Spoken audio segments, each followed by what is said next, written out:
একটি শান্তিপূর্ণ গ্রামে তালগাছ আর বালির পথে ঘেরা এক ছোট ঘরে থাকত এক ছেলে, নাম জায়েদ।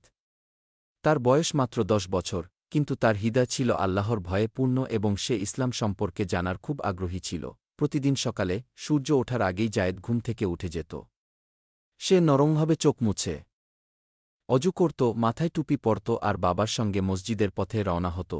মসজিদ থেকে তখন ভেসে আসত মুয়াজ্জিনের কণ্ঠ, আসসালাতু খায়রুম মিনান নাওম, নামাজ ঘুমের চেয়ে উত্তম। জায়েদ মুচকি হেসে বলত, হে আল্লাহ, আজকের দিনটা হিদায়েতের দিন করো। একদিন ঘটে এক ঘটনা। দুপুরে স্কুল থেকে ফেরার পর জায়েদ ও তার বন্ধুরা খেলছিল মাঠে। হঠাৎ একজন ছেলে, স্বামী, মাটিতে একটি চকচকে মুদ্রা খুঁজে পেল। স্বামী চিৎকার করে বলল, দেখো, এটা আমার। কিন্তু জায়েদ শান্তভাবে বলল, না, এটা আমাদের নয়। আমাদের খুঁজে বের করা উচিত কার টাকা এটা। স্বামী মুখ কুঁচকে বলল, তুমি এত ভাবো কেন? কেউ তো দেখছে না। জায়েদ হেসে বলল, কিন্তু আল্লাহ সবকিছু দেখছেন। অন্য বন্ধুরা হাসাহাসি করলেও জায়েদ চুপচাপ সেই কয়েন নিয়ে গেল গ্রামের প্রবীণ হুজুরের কাছে। বলল, হুজুর, কেউ হারিয়েছে, আপনি মসজিদে ঘোষণা দিন।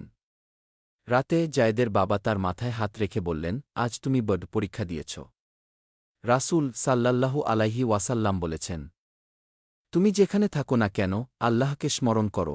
কয়েকদিন পর একজন বৃদ্ধ মসজিদে এসে বললেন, আমি একটি কয়েন হারিয়েছিলাম, যেটা ওষুধ কেনার জন্য জমিয়েছিলাম। যখন তার হাতে সেই মুদ্রাটি তুলে দেওয়া হয়, তিনি চোখ ভিজিয়ে দোয়া করলেন, আল্লাহ সেই সৎ শিশুটিকে জান্নাত দান করুন। দূর থেকে জায়েদ দেখল, মুচকি হাসল আর বলল, আলহামদুলিল্লাহ। সততা ও আল্লাহর ভয় ছোট কাজেও বড় পুরস্কার এনে দেয়। মানুষ না দেখলেও আল্লাহ সব কিছু দেখেন।